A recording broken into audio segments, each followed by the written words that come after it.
Hola chicos, ¿cómo están? Esta clase voy a dejarla grabada. Esta clase corresponde al viernes a las 6 de la tarde. Va a quedar grabada de manera que la puedan ver y puedan hacer las actividades. Igualmente les voy a enviar a subir en la plataforma el material teórico tanto de la clase de este viernes como la clase del sábado. ¿Oyeron? En razón de que ya estamos comenzando clases presenciales con los chicos y los horarios están un poco distorsionados. Y vamos a tener algunas clases de asesoría y otras las voy a montar y cualquier duda pueden dejar la pregunta en el chat o escribir por el WhatsApp, por el grupo de introducción a la administración semipresencial. Bueno, vamos a ver hoy, empezar la segunda unidad con llamada las teorías administrativas y el papel del administrador. Esta clase inicia con la evolución de la teoría administrativa. Vamos a ver algunas escuelas que han desarrollado las teorías administrativas y posteriormente, cuando terminemos las 6 escuelas administrativas, iniciamos con el papel del administrador. Entonces voy a empezar a hacer la presentación.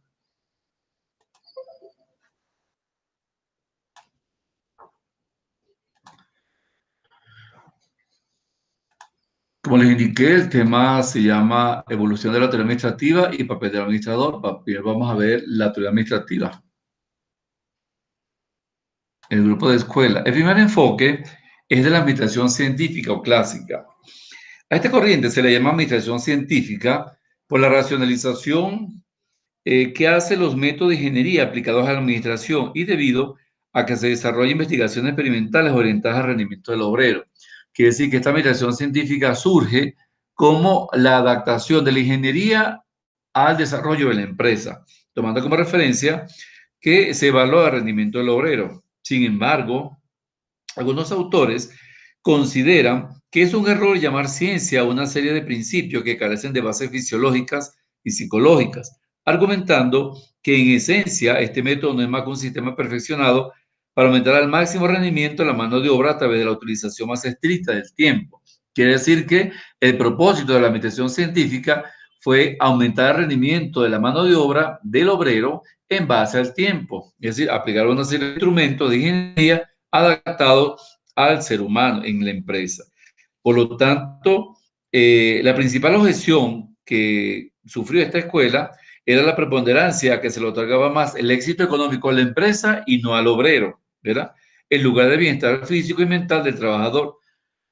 Los creadores de esta escuela principalmente fueron Frederick Wilson Taylor, los esposos Gilbert y Henry L. Gantt, y quienes a principios del siglo pasado en los Estados Unidos determinaron las bases de la administración científica. Quiere decir que sobre Frederick Taylor, Henry Gantt y Henry Fayol recae el desarrollo de enfoque de la administración científica, lo que es la adaptabilidad de los principios de la ingeniería a el proceso de rendimiento del obrero.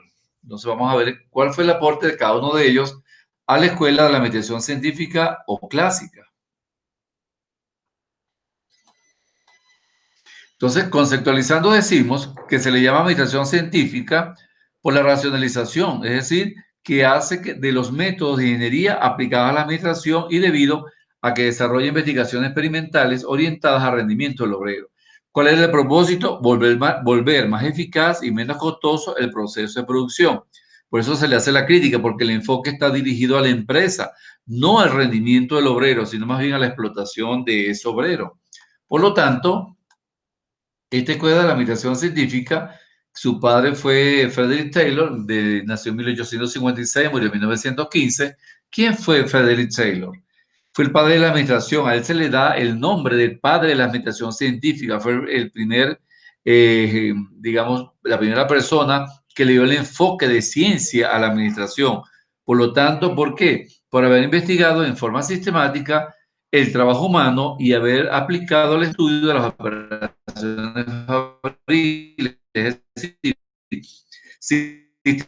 sistematizó en el área de la producción a través del método científico. Ahora, ¿qué encontró Frederick Taylor cuando quiso adaptar sistemáticamente los procesos de ingeniería al rendimiento del obrero? Encontró que no existía ningún sistema efectivo de trabajo. No había incentivos económicos para que los obreros mejoraran su trabajo. Las decisiones eran tomadas militar y empíricamente más que por conocimientos científicos. Los trabajadores eran incorporados al trabajo sin tomar en cuenta sus habilidades y actitudes. Por lo tanto, encontró esa serie de deficiencias donde tampoco se valoraba el ser humano. Todo era una jerarquía, forma militar, forma dictatorial. No se pagaba por especialización ni por capacidad, sino por horas trabajadas. Eso fue lo que él encontró para desarrollar su teoría. Por lo tanto, él, en base a ese desarrollo, él decide aportar elementos para lograr ese proceso. Entre sus principales aportes como científico de la administración, establece la evaluación de los tiempos y los movimientos. Por lo tanto, los estudios que él hizo de adaptabilidad es que estos estudios consistieron en analizar escrupulosamente el tiempo que debería tomar una máquina o un trabajador para efectuar un proceso dado. De allí que surge la teoría horas máquinas, ¿verdad? Hombre máquina también. Es decir, evaluar el rendimiento de la máquina versus el rendimiento del obrero o viceversa, de manera de poder determinar a través de tiempos y movimientos quién era más eficiente. Por lo tanto, este estudio de tiempos y movimientos generó otros principios a través de la dirección de operaciones. ¿Cuáles fueron esos principios que generó esta escuela de la admiración científica a través de la dirección de operaciones? El primero fue la selección científica y preparación del operario, ¿verdad? En este caso, a cada trabajador se le debe asignar las tareas más elevadas que él puede desarrollar de acuerdo a sus actitudes. Quiere decir que se empezaba a valorar las aptitudes con P del trabajador para poder seleccionarlo en cuanto a su cargo y en cuanto a su puesto de trabajo. Otro principio fue el establecimiento de cuotas de producción, donde cada trabajador deberá cubrir por lo menos la cuota de producción establecida en su área. Es decir, a cada trabajador se le decía, usted va a fabricar 14 zapatos en 3 horas. Entonces se evaluaba esa meta y en base a esa meta, él podía obtener un mejor sueldo. Quiere decir que había una especie de competencia de manera que se lograra una mayor producción a nivel de meta y por lo tanto tuviese una mejor calidad de vida con un mejor sueldo. Otro principio fue proporcionar incentivos salariales. En este caso, a cada trabajador que exceda con el mínimo de producción requerida, se le ayudará con un incentivo económico salarial como excedente. Por lo tanto, si a usted se le dice en 3 horas va a hacer 14 pares de zapatos y de repente hace 20, había un incentivo o un bono de producción para esa persona que era mucho más eficiente y mucho más eficaz que lo que se le establecía como meta para elaborar los zapatos. Otro principio fue el de planificación centralizada. Aquí Taylor sostenía que la planificación debería ser realizada exclusivamente por los directivos. Por lo tanto, el dueño de la empresa era quien iba a planificar la organización, la dirección y el control de la actividad laboral. Sobre estos dueños recaía la visión que tuviese el operario, o sea, cómo se iba a comportar ese operario a futuro, puesto que no se logrará obtener una calidad esperada, que es decir, que el empresario o dueño de la empresa era quien tenía que velar en cuanto a la selección del personal, tiempo de trabajo, metas establecidas de producción y objetivos de producción. Otro principio fue el de la integración del obrero al proceso. En este principio, Taylor establece que el principio centralizado debería ser circunscrito a la misión de la empresa, la visión de la empresa, los objetivos, las políticas, los valores que tuviese la empresa con respecto a que sintiese un sentido de identidad y de pertenencia con la empresa. Por lo tanto, en este aspecto, los obreros deberían ser creativos para poder valorarlos y poder establecerle una mejor remuneración salarial. Quiere decir que aquel obrero que se esforzara más en aprender, en ser mejor líder, ese obrero iba a ocupar el cargo de jefe de departamento o el director de jefe de departamento. Otro principio fue el de supervisión en lineo funcional de la producción. En este caso, señala que las funciones del supervisor deberían desconcentrarse, o sea, no podía tener toda la centralización de las funciones, no podía ser el hombre orquesta, él tenía que delegar en aquellos obreros que tuviesen más aptitudes, más capacidades de liderazgo, de manera de poder generar responsabilidades y así delegar autoridad. Taylor sugirió que las áreas, que los departamentos deberían dividirse por áreas y delegar encargados de manera que existiese un inspector, un medidor de tiempos, un medidor de rapidez, un subjefe, un jefe de departamento, una secretaria, una recepcionista, y así se genera la división social del trabajo. Y el último principio es el principio de control y excepción. En el caso del principio de control, consistía nomás en verificar que el trabajo se realizara de acuerdo a lo planeado. Quiere decir que si a cada trabajador se le da que produzca en 3 horas 14 pares de zapatos, debería cumplirse ese principio. Ahora, si el trabajador produce más de igual calidad en menor tiempo, iba a haber un excedente salarial y de esa forma también el control iba a estar establecido por el supervisor. Y el principio de sección indica que el supervisor debe atender los problemas de los trabajadores cuando él observe que se desvíen de lo planeado. Por ejemplo, si hay un conflicto entre los trabajadores o hay una máquina que no está funcionando o hay trabajadores que están llegando tarde, allí debe cumplirse el principio de sección. A ese trabajador había que evaluarlo, darle una oportunidad y si no, bueno, había que despedirlo. Y eso todavía, esos principios de Taylor todavía se manejan hoy en la empresa moderna del siglo XXI, que por eso se plantea que él es el padre de la administración científica, es el padre de que esos principios todavía se manejen tanto en la administración pública como en la administración privada. Otro representante es Henry Lawrence Gantt. Él nació en 1861, fue un inglés y murió en 1919. Ahora, ¿quién fue Henry Lawrence? Henry Lawrence, pero Henry Lawrence Gantt fue discípulo de Taylor, ¿verdad? Presentó más atención a crear un ambiente que le permitiera obtener mayor colaboración de sus trabajadores a través de un sistema de bonificaciones creado por él mismo. Quiere decir que él desarrolló una teoría donde el empresario evaluara la función del trabajador, donde tomara en cuenta que el trabajador era proclive a desarrollar mejores tareas con esfuerzo, más dedicado a la operatividad de la empresa. Y lo bonificaba con mejores sueldos, mejores salarios, horas extra, horas libres, días libres, de manera de poder motivarlo. Es aquí como surge la motivación. Quiere decir que Lauren fue quien desarrolló más el enfoque humanista, digámoslo así, en cuanto a la administración científico-clase. Ahora, ¿cuáles fueron los aportes los aportes de Gantt? El desarrollo de la gráfica de Gantt. La gráfica de Gantt no es más que una tabla, digámoslo así, una tabla donde por el lado vertical se señalan las actividades y por el lado horizontal los tiempos. Quiere decir que iba a haber una relación entre actividades que cumple el obrero con el tiempo en cada una de las actividades. Al final se suma el tiempo de todas las actividades y se obtiene las horas hombre, ¿verdad? Para desarrollar X actividad. Las primas y las tareas de Gantt, también, como le decía anteriormente, él desarrolló y él propuso que a los trabajadores se les compensara con bonificaciones, con primas de producción, primas días libres, con dinero extra, con un excedente. Y a su vez que cumpliese con las tareas que especificaba la gráfica de Gantt. También desarrolla la psicología en el trabajo, quiere decir que el trabajo no solamente puede ser generación de producción, también hay que valorar la productividad, la calidad, que el trabajador se sienta bien en su puesto de trabajo, que tenga buena iluminación, los colores adecuados de su oficina, que la computadora o su escritorio están acondicionados a su tamaño. Es lo que se llama ergonomía laboral. Eso se llama psicología, ergonomía laboral, que es cuando la economía laboral es cuando el trabajador se siente satisfecho en su puesto de trabajo. El adiestramiento del empleado. Había que capacitar al empleado. De hecho, hoy en día muchas empresas lo hacen. ¿Por qué? Porque el empleado siempre va a ser el capital humano. En la medida que ese empleado se capacite, habrá una mejor productividad para la empresa.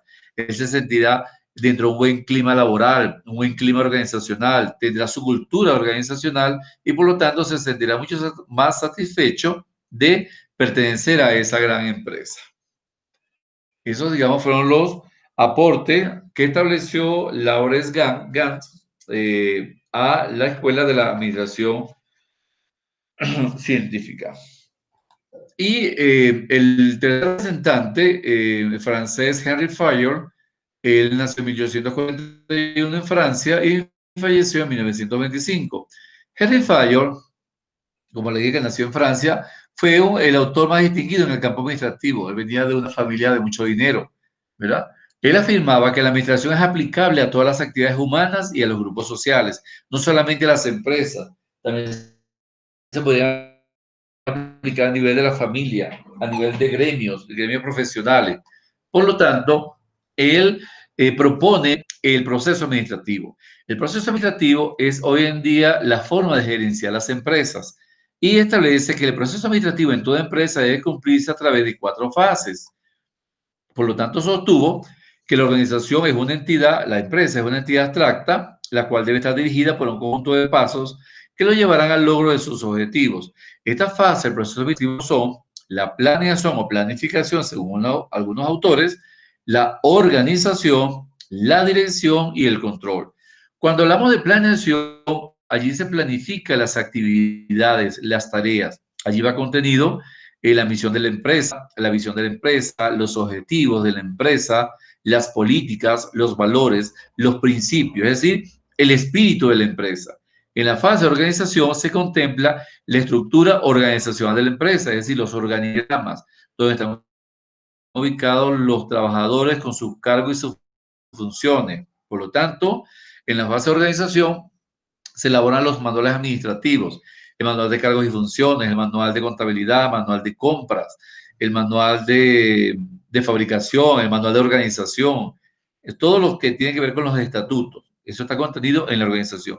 Y en los organigramas, que lo vamos a ver en la tercera unidad, los organigramas ya sea funcional, estructural, piramidal, cilíndrico, horizontal, otros tipos de pirámides, de organigramas, que cada empresa lo adapta según cómo vaya desarrollándose la evolución de la misma.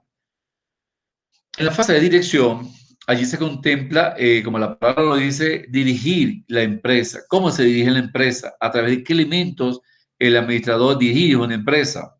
Principalmente se dirige a través de la motivación al personal, del liderazgo sobre ese personal y sobre todo de la comunicación. Esa comunicación puede ser ascendente, descendente o transversal. Por lo tanto, la comunicación también puede ser escrita o puede ser verbal.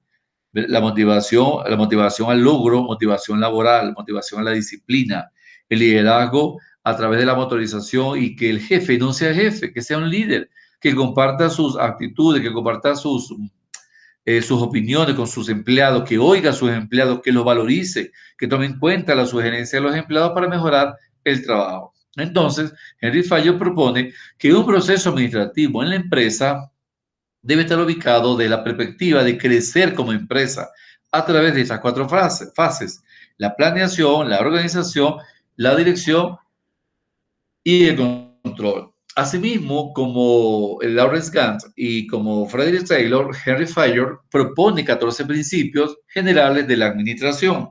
Él propone de manera que esos principios sean llevados a cabo a través de la sostenibilidad del proceso administrativo de la empresa.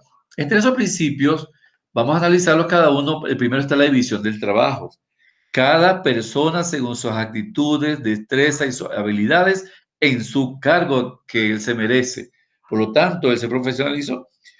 En la división del trabajo, aquí se reduce el número de tareas al que debe dedicar atención a fin de producir más y mejor trabajo. Quiere decir que no puede ser un hombre orquesta. Tiene que ser un trabajador que en verdad tenga las capacidades para el cargo que está o que va a ocupar o que está concursando por el mismo. El otro principio es el principio de autoridad y responsabilidad. Aquí la autoridad de dar órdenes trae consigo responsabilidad. Por lo tanto, quien ejerce la autoridad asume la responsabilidad, puesto que la responsabilidad se puede delegar, pero la autoridad no se puede delegar. Entonces él asume, Henry Fayol decía que la persona que tiene autoridad debe delegar responsabilidad en sus colaboradores más cercanos, en quien él observe que es un líder dentro del grupo de trabajo. Otro principio es la disciplina. Por supuesto, en una empresa tiene que haber disciplina. Esta disciplina implica respetar los acuerdos entre la empresa y los trabajadores, ¿verdad? En cuanto a hacer la función más elemental en portarse bien, cumplir con su horario de trabajo, cumplir con su uniforme, cumplir con los objetivos que le son asignados y, por supuesto, no falta de respeto a los superiores. En eso consiste la disciplina, porque si no, automáticamente se aplicarán sanciones quien incumpla con esa disciplina. El cuarto principio es la unidad de mando. En esta unidad de mando, los empleados deben recibir órdenes de un solo jefe, evitar confusiones sobre las instrucciones que se les proporcionen.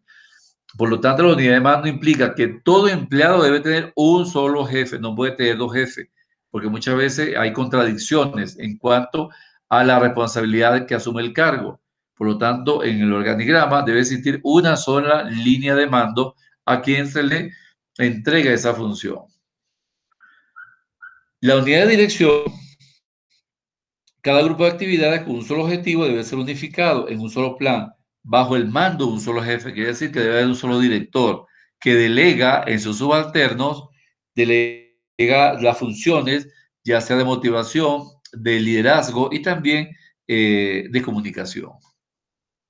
En el sexto principio, que es la subordinación del interés individual al general, todo trabajador debe tener interés general con la empresa, no puede tener su interés individual. Es decir, que si hay que trabajar, bueno, hay que trabajar todo, no puede trabajar unos y otros no, a menos que se les ordene no trabajar en ciertas horas.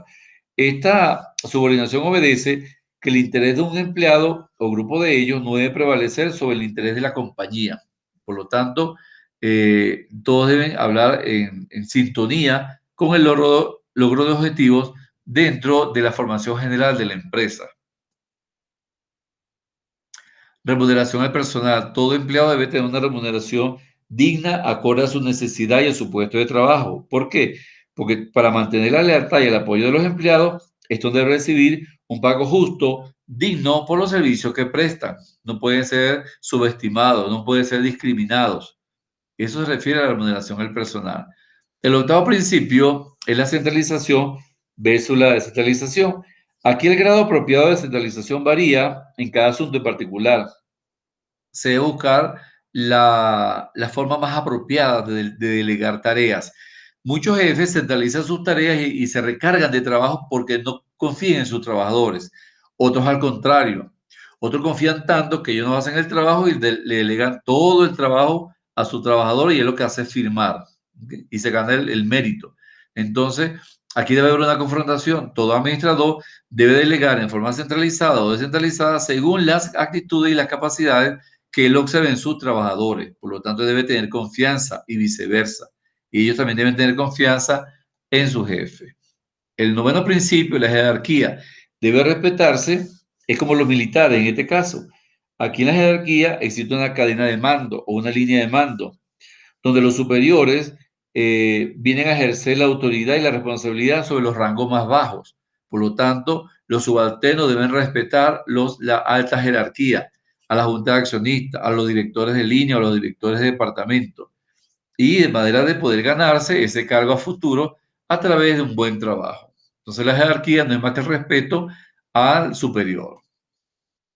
El principio número 14, perdón, número 10, obedece al orden, orden en el trabajo, un lugar para cada cosa y cada cosa en su lugar, orden en las actividades que se ejecutan, orden, digamos, en la salida del trabajo, en la entrada del trabajo. Yo no puedo dentro de la empresa armar líos o armar problemas o tampoco puedo ser desordenado, o sea, tengo que llegar impecable a mi sitio de trabajo y mi escritorio también debe estar impecable. El principio número 11 se refiere a la equidad. La equidad no es más que ejercer justicia con amabilidad. El trabajador puede ser, quizá puede ser un ogro en su casa o tiene problemas con la esposa, pero en su trabajo debe ser equitativo, debe cumplir bien con su trabajo, debe tener una cara sonriente, no puede trasladar los problemas de la casa al trabajo. Es decir, que a cada trabajador debe actuar, debe ser amable con su compañero, con sus subalternos, con sus superiores, con el público en general y también ejercer justicia sobre lo que debe realizar en cada uno de los casos que se le es encargado. El principio 12 es la estabilidad de personal. A todo trabajador debe garantizársele su puesto de trabajo, ¿verdad? Debe garantizársele su remuneración acorde a su estabilidad. Por lo tanto, la empresa debe evitar una alta rotación de personal porque eso genera eficiencia. Un personal puede tener mínimo 2 años, 3 años un cargo, pero no 2 meses y rotar el otro cargo 2 meses más y rotar el otro cargo 2 meses más. ¿Por qué? Porque entonces nunca va a tener seriedad en el trabajo que realiza, nunca se va a enamorar del trabajo que realiza. le va a ser indiferente ejercer uno o ejercer otro porque no ha aprendido la totalidad del cargo que le es asignado. Entonces, la alta rotación de personal genera ineficiencia. El principio número 13 obedece a la iniciativa. Todo trabajador debe tener una iniciativa que le mejore su función laboral, donde el jefe lo vea proactivo, lo vea que tiene iniciativa, que es un excelente trabajador, no vulgarmente como se dice un chupamedia, no, al contrario, sino que él debe demostrar que tiene capacidad de liderazgo y que en futuro puede ocupar un cargo mucho más elevado. Esta iniciativa involucra pensar en un plan y asegurar el éxito para el futuro ascenso. Y finalmente, el principio 14 es el espíritu de grupo o unión personal.